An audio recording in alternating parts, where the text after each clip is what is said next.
அஸ்வினி நட்சத்திரம் மேஷ ராசியில சந்திர பகவான் இந்த நட்சத்திரத்தின் வழியே பிரயாணம் செய்யும் போது பிறக்கும் குழந்தைகளுக்கு உரியது. முதல் ராசியான மேஷ ராசிக்கு முதல் நட்சத்திரமான அஸ்வினியில சந்திரன் பிரயாணம் செய்யும் போது பிறப்பவங்களுக்கு அந்த நட்சத்திரம் சொந்தமாது. அப்படி அஸ்வினி நட்சத்திரத்துல பிறந்தவருடைய வாழ்க்கை முழுவதும் எப்படி இருக்கும், அந்த பிறவி ரகசியங்கள் என்ன அப்படிங்கிறத இந்த பதிவில் பார்க்க போகிறோம். இந்த அஸ்வினி நட்சத்திரத்தில் அதிபதி கேது பகவான். இந்த அஸ்வினி நட்சத்திரம் ஒரு ஆண் நட்சத்திரம். இந்த நட்சத்திரமானது நம்முடைய தலையையும் நமது மூளையும் ஆட்சி செய்யுது. இந்த அஸ்வினி நட்சத்திரத்துடைய அதிபதி கேது பகவான் அப்படிங்கிறனால நீங்கள் ஞானக்காரகனாக இருப்பீங்க. இந்த நட்சத்திரத்தில் பிறந்தவங்க பெரும்பாலும் ஞானம் உள்ளவர்களாகவே இருப்பாங்க. மனதில் என்ன தோணுதோ அதை நிச்சயம் செய்து முடிப்பாங்க. இருந்தாலும் அவங்களுடைய மனசாட்சிக்கு மீறி எதையும் செய்ய மாட்டாங்க. இந்த நட்சத்திரத்தினுடைய அமைப்பு அப்படின்னு பார்த்தா குதிரையோடைய அமைப்பா இருக்கும். இந்த ராசியில பிறந்தவங்க எப்போதுமே சுறுசுறுப்பா இருப்பீங்க. உங்களை ஞானினே சொல்லலாம். ஏன்னா 10 பேர் தன்னுடைய கருத்துக்களை சொன்னாலும் அத்தனையுமே உள்ள வாங்கிக்கிட்டு யோசிச்சு தான் முடிவெடுத்து செயல்படுவீங்க. செயல்பட்டதும் இல்லாம ஒரே கருத்தை தான் சொல்லக்கூடியவங்களா இருப்பீங்க. அஸ்வினி நட்சத்திரக்காரங்க பெரும்பாலும் அமைதியானவங்களாகவும் இருப்பீங்க. நீங்கள் இயற்கையாகவே பொறுமையாகவும் நிதான குணம் கொண்டவங்களா இருப்பீங்க. உங்களுடைய ராசின்னு பார்த்தா மேஷம். மேஷத்தோட அதிபதி செவ்வாய். இதனால செவ்வாயோட குணங்களும் உங்களுக்கு உண்டு. செவ்வாயோடைய குணம் வேகமும் அதிகாரம்தான். இதனால நீங்க தன்மானம் அதிகம் நிறைஞ்சவங்களாகவும் அதிகார தோரணம் மிக்கவங்களாகவும் இருப்பீங்க. அஸ்வினி நட்சத்திரக்காரங்க துணிச்சல் மிகுந்தவராகவும் தன்னம்பிக்கை நிறைந்தவராகவும் இருப்பீங்க.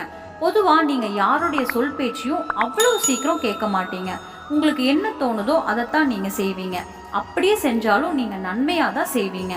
நீங்கள் தேவையில்லாமல் அடுத்தவங்க கிட்ட சண்டைக்கு போக மாட்டீங்க. அதே மாதிரி வந்த சண்டையும் நீங்கள் எளிதிலையும் விட மாட்டீங்க. அவ்வளவு எளிதில் பேசி ஜெயிக்க முடியாது. மேடை பேச்சில் வெளுத்து வாங்கக்கூடியவங்களா இருப்பீங்க. உங்களுக்கு இதனால நிறைய பாராட்டுகளும் கிடைக்கும். பேச்சு திறமை மிக்கவங்களாகவும் இருப்பீங்க. நல்ல ஆற்றல் வாய்ந்தவர்களாகவும் இருப்பீங்க. அதே மாதிரி அடுத்தவங்களை கவரக்கூடியவங்களாகவும் இருப்பீங்க. உங்களை சுற்றியுமே எப்போவுமே ஒரு நண்பர் கூட்டம் இருந்துக்கிட்டே இருக்கும். அதிக அளவுலையும் இருக்கும். ஆனாலும் உங்களுக்கு நல்லவரா கெட்டவரா நீங்கள் யோசிச்சு தான் அதை முடிவு பண்ணி உங்கள் நண்பர்கள் வட்டத்தை ஆக்கிக்குவீங்க. அதே மாதிரி அஸ்வினி நட்சத்திரக்காரங்க பார்த்தீங்கன்னா காதல் வயப்படுவதற்கு அதிகம் வாய்ப்பு இருக்கு. இருந்தாலும் உங்கள் சுய ஜாதகத்தில் சுக்கிரன் பலமாக இருந்தால் மட்டுமே உங்களுடைய காதல் திருமணம் நல்லபடியாக முடியும். இல்லாட்டி உங்கள் சுக்கிரன் ஜாதகத்தில் சரியில்லை அப்படின்னா நீங்கள் வீட்டில் யாரை பார்த்து திருமணம் செஞ்சு வைக்கிறாங்களோ அவங்களையவே நீங்கள் திருமணம் செஞ்சுக்குவீங்க. இந்த அஸ்வினி நட்சத்திரக்காரங்க ஆணாக இருந்தால் தன்னுடைய மனைவி மீதும் பெண்ணாக இருந்தால் அவங்களுடைய கணவன் மீதும் அதிக அளவு அன்பும் அக்கறையும் கொண்டவங்களா இருப்பீங்க. உங்களுக்கு பிறக்க போகும் குழந்தைய நல்லபடியாக வளர்க்கணும், நேர்மையாக வளர்க்கணும்னு ஆசைப்படுவீங்க.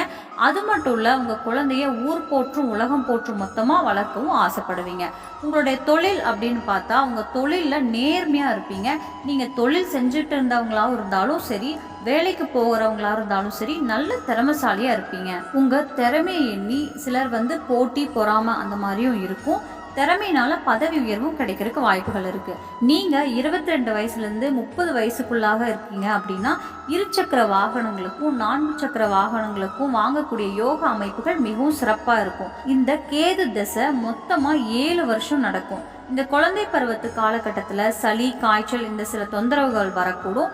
இந்த திசை காலத்தில் குழந்தை பருவத்திலேயே பிடிவாத குணங்கள் அதிக அளவில் இருக்கும்.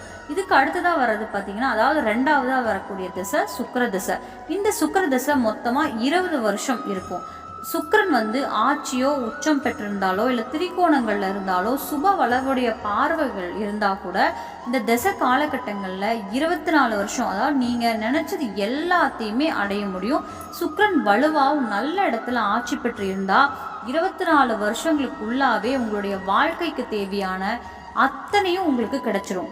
வாழ்க்கை மிகவும் அற்புதமாக இருக்குன்னே சொல்லலாம். அடுத்தது பார்த்தீங்கன்னா 3ஆவதாக வரக்கூடிய திசை சூரிய திசை. இந்த திசையில் போராட்டம் கொஞ்சம் அதிகமாக இருக்கும். தந்தை இடத்துல கருத்து வேறுபாடுகள் ஏற்படும். உடலில் சூடு அதிகரிக்கும். இதனால் உடல் சூடு சம்பந்தப்பட்ட உடல் உபாதைகள் உருவாகும். அடுத்ததான் 4ஆவதாக வரக்கூடிய சந்திர திசை. இது பார்த்தீங்கன்னா 10 வருஷம். இந்த காலகட்டத்தில் வாழ்க்கையில் நல்ல பலன்களும் நல்ல முன்னேற்றமும் கிடைக்கும். இருந்தாலும் மனம் அலைப்பாயக்கூடிய சூழ்நிலைகள் உருவாகும். அடுத்தது 5ஆவதாக வரக்கூடிய திசை செவ்வாய் திசை. இது 7 வருஷம் இருக்கும். இந்த செவ்வாய் திசையில இடம், வீட்டு மனை, வீடு, தோட்டம் வாங்கக்கூடிய அமைப்புகள் உருவாகும். சுகபோக வாழ்க்கையும் உருவாகும். அடுத்தது 6வது வரக்கூடிய திசை ராகு திசை, 18 வருஷம் இருக்கும். இது பார்த்தீங்கன்னா செல்வாக்கு அதிக அளவு உயரும். நீங்கள் வசிக்கும் பகுதியில் நீங்கள் பெரிய மனிதராக கருதப்படுவீங்க. ஒவ்வொரு நட்சத்திரக்காரங்களுக்கும் ஒவ்வொரு மரம் உண்டு. அந்த வகையில் அஸ்வினி நட்சத்திரக்காரங்களுக்கு எட்டி மரம். இந்த எட்டி மரத்தை அஸ்வினி நட்சத்திரக்காரங்க உங்கள் கையாலேயே எட்டி மரத்தை நட்டு வச்சு நல்லபடியாக வளர்த்துட்டு வந்தீங்கன்னா சகல சௌபாகியங்களும் உங்களுக்கு கிடைக்கும். முடிஞ்ச அளவு ஏழை எளியவங்களுக்கு உதவி செய்யுங்க. உங்களுடைய வாழ்க்கையை உச்சத்தை தொடுவது நிச்சயம்.